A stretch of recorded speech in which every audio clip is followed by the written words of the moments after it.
All right, what's good? This was not planned, but I forgot. I forgot that I did not watch part 2 and 3 of Justice League Crisis of If on Infinite Earth. Excuse me. This whole time I thought I watched all three of them, and I didn't. I watched part 1, which ended with the Flash, mostly Flash in that one. But I never watched the whole trilogy, so I'm really late to it. And it was sitting like I have, hold up, right there, and I got more. I collect I like physical copy movies, especially the animated DC movies. I love them. Mostly the New 52 era movies. These Tomorrowverse movies have been a hit or miss, but I still collect them due to being a fan of Batman, DC, etc. I got part 1 and 2 of Watchmen, all that stuff. But after I was organizing my stuff, I saw part 2 and 3, and I'm like, wait, did I even watch these movies? And I'm like, yeah, I did. Then I realized it wasn't even open. It was still in the plastic wrap. I'm like, hold up. And I had to sit there and backtrack. I said, okay, what was the last thing I remember of Infinite Earths? And the thing I remember, because I don't want to say what scene it was, because it might spoil it if you haven't seen it yet, but it has something to do with the ending of the first one. I was like, oh my goodness, this whole time I'm thinking I saw it. Oh my, that's why I don't remember most of it. I ain't gonna front because I barely remember it. The last thing I remember had something to do with the Flash, and that was in the first one. So I took the time, watched part 2 and 3. I went back with part 1 as well, just to refresh my memory. But I finished the whole trilogy tonight, and it missed the mark. I almost said it hit the mark. No, it missed the mark. And I usually don't say this. I usually enjoy these DC animated movies. I have to be real. As much as I enjoy seeing so many characters, because if you know a little bit of Infinite Earths, you know that there's different multiverses, and you have different versions of Batman, Wonder Woman, Superman, etc., and villains. So, as cool as that was to see them, and that's why I'm wearing the shirt now. Rest in peace to Kevin Conroy, for him to play. Spoiler alert. I mean, you probably heard about it, but he had a small scene of him playing the animated series Batman. It was very small. Him and Mark Hamill, who played the Joker, they had a small scene. To see that and to hear his voice, he passed away. Rest in peace to him. And to see the Justice League, the one that was before I was born, and the one animated series that I grew up on, to see them in this movie with the same artwork and stuff, to see Batman Beyond. As fun as that stuff was, if I'm looking at the movies, all three of them, it was very mid to bad when it came to story and how they set up this whole movie. I read the comics a long time ago. I can't tell you I remember everything, but from what I know, they definitely changed the storylines in these movies. And that's fine. I don't really have a problem with that. Every movie comes to Marvel, Avengers, Batman, whatever. They don't really follow everything with the comics. I've been used to that. That's not the problem. The thing is, when you have your vision of what you want to do, you have to deliver. And I have to say, like I said, as entertaining as certain things was, like with characters, it was not delivered well at all. It was a drag, bro. Oh my goodness. Each movie was like an hour and a half. It felt longer. It was slow as heck. Things was going everywhere. There was so much going on and nothing going on at the same time. If that makes any sense. And I know people complain about it, because I heard that this before I watched these, I realized that these movies had a lot of backlash. And the one thing that I don't agree with the backlash is that people say that's what happens when you have so many characters. No, that's not true. I don't believe that. This universe did it very well. This universe, I call it the New 52 universe era, they did it very well. Avengers has done it very well. So it's nothing about having so many characters. It's having so many characters and not utilizing them well. And that's how I believe this happened with this movie. I'm not going to front. I did have a little bit of teary-eyed when I saw, and heard Kevin Conroy, scene. But that was like a 2-minute scene in a total of 4.5-hour movie. I had a couple. That's cool to see Batman Beyond, the same voice actor, stuff like that. I think Troy Baker playing a version of Joker was done well. I didn't have problems with the artwork. I actually like this their change in art style compared to the New 52 because how can I say it without spoiling it? In that era of movies, this era here, the last one ended with, I'm gonna say a little spoiler here. It ended because the movie has been out for a while, but it ended with the Flash changing timeline, like changing starting over, having a new universe. So the creators thought to add to the whole new universe, change the art style. And personally, it's not better than this universe with the art. I like this universe better, but this side was not bad. The Tomorrowverse was not bad where I'm sitting there like, oh, this is hard to watch. But to a lot of people it did. And to each their own. I didn't have a problem with that. That wasn't my issue. The issue is the way they put these stories, bro.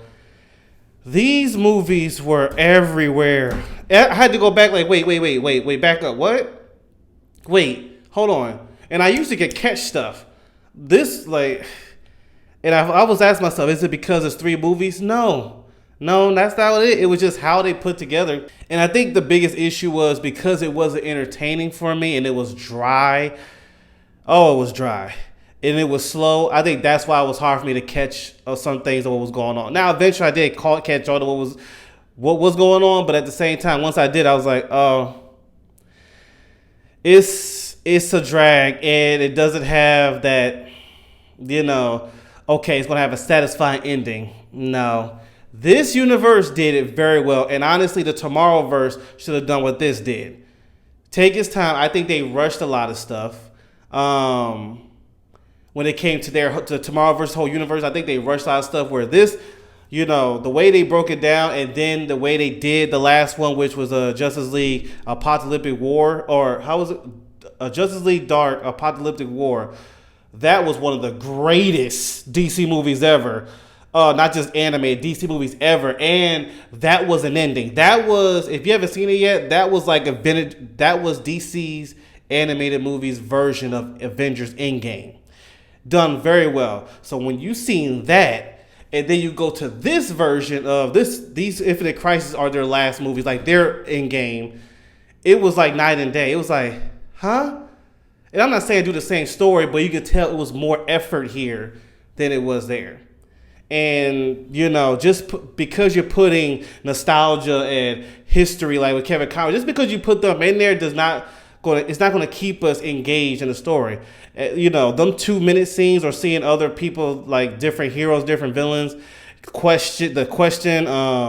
Constantine, Dr. Fate, seeing them is cool, but it's not going to keep us engaged if the story is not done well.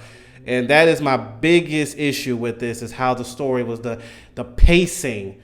Oh my goodness. And I said it all the time, I'm for these movies, these cartoon movies to start being an hour and a half minimum. But you got to do it right. I will say this, and I'll rate it like this. Part 1 was the best one. And that's saying, like, because I don't think any of these were entertaining, like, for me to stay glued on. A lot of these were drags, but the story with the Flash on this one was better than the stories of these. This was the worst one. Oh my goodness. I can go on about this. With these side characters they was doing, with the pirate and Supergirl, we could have been done with that. I will say, give it credit on the way they showed the Bat family in here. I thought that was cool. Huntress, Robin, Dick Grayson, Batman Beyond. That was cool. Batwing was it, but I was like, what happened to it? Anyway, but that was cool. But that, again, short-lived. It was more about these 2 side characters that they did not do a good job of me caring for. So this was a drag. This was the hardest one. The third one was not as bad as the second one. I'll put this in second place. And it just didn't land that ending. It had a couple moments. Like I said, this was the movie that had my boy in there. Rest in peace, Kevin Conroy. And that's what brought a little tear to my eye. But I'm telling y'all, this movie did not put a tear in my eye because the movie was so good. It did it because I'm thinking of my childhood. Kevin Conroy, the people who made Dragon Ball Z, those were a huge deal of my childhood, the Superman animated series, Justice League, so on and so forth. But it all started with Batman animated series, X-Men, Spider-Man. Yeah, so that's why. It wasn't because of the movie I was shedding a little tear. Yeah, and I ain't gonna front y'all. I don't think I've ever been disappointed as much as this Tomorrowverse had, because it's not just these, but I was looking at the list here of the Tomorrowverse, and literally the order that is in that you see is exact. I was like, what is my best to least? The order they have it, for the most part, is exactly how I would rate from best to worst. The Batman Halloween Part 1 and 2 was, actually, no, I take that back. Those I would have put on top. That was the best ones. The way they did the Halloween Part 1 and 2, I thought was done very well. But yeah, I was that Tomorrowverse, and it's way beyond the art style, the stories. I was War World, no. The Supergirl one was alright, The Green Lantern was alright. It had some good moments, but you're supposed to get better with these movies, and to go and make these, like, to go with that list and make these the last ones. And that's it. I like this because it hurts to say, because I love these movies. Like, I'm glad I collect. Like, I'm a collector. And maybe in the future, when I start having kids and stuff, because I'm having kids, and later I watch it, maybe I'll start liking them. But right now, I understand why a lot of people didn't like this Tomorrowverse. I think that's what they call it. This whole Tomorrowverse, this new universe outside of the 52. I understand. The villain I did not care for. Honestly, they could have. These are one of the moments where I'm like, okay, if they're gonna do this one, they should have just did exactly what the comics did. Again, I don't remember the whole extent of the comics, but I do remember enjoying the heck out of that one. And I do remember enough to where I'm like, okay, this in the comics is not in here. This is not in here. And again, there's nothing wrong with it. But like I say, if you want to change those, at least do it right. And it's like they had this vision. Whoever created it had this vision. They wanted it a certain way, and it just didn't land. So as a DC fan, I'm glad I collect them. There are some projects where I don't like it now, and maybe later I will, but it hurts to say it, It hurts to say it. It was just very dry. It was a drag. The biggest highlights is to see your certain characters that you love. And literally a couple actually, because that's not, if you're looking for a lot of superhero action, it is not here. It's a lot of this. In an animated superhero movie. Unless you do good writing on it, we ain't trying to sit there and hear all that. And like I said, the villains were not. The best villain was Joker. And he wasn't even the main villain at all. But his scenes were, by Troy Baker, was done well. But that was very short. So you see what I'm saying? You see what I'm getting at? Those 2 to 5 minutes is not going to cut it. But yeah, an hour and a half each, so 4.5 hours. Whoo! When that movie was done, I was like, oh man, thank God. I don't think I've ever said that in these movies. I don't think I've ever said that. Oh, thank God it's over. And it hurts to say that. But anyway, I just wanted to give a review on it. I'm going to start doing more reviews on stuff. I actually want to go back and watch the new 52 era again. All of them I liked every single one of those movies. Yeah, like I said, these are the first I was like, oh, I didn't like them.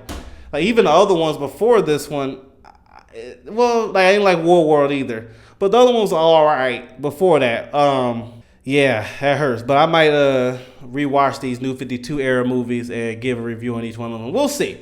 I'm going to do one project at a time. But thank y'all so much for tuning in. Let me know what you thought if you saw it. Maybe you loved them. Hey, more power to you. But after, and then if you look at their ratings, like, they have 20% rating, 30% rating. And if you compare it to some other great ones back, it's crazy the difference. So a lot of people made YouTube videos of it. A lot of people did not like these movies. And I was like, no, I'm going to give it a check, because I'm always person, all right, I heard what you said. Let me see for myself. Yeah, critics are right about this one. The fans and the critics are right. I'll take that back. It's not as bad as a lot of people are saying. Like I said, the animations, I didn't have a problem with that. The voice acting, I had no problem with that. It was just their storytelling. Y'all have to do better. Y'all have to do better with the storytelling. That does matter in superhero movies. Even like Avengers Endgame, Infinity War. Just to have them just walk around wearing the suit is not going to have us excited. Got to have a good villain, Thanos. Got to have a great story, all that stuff. But anyway, thank y'all so much for tuning in. I'll see you later.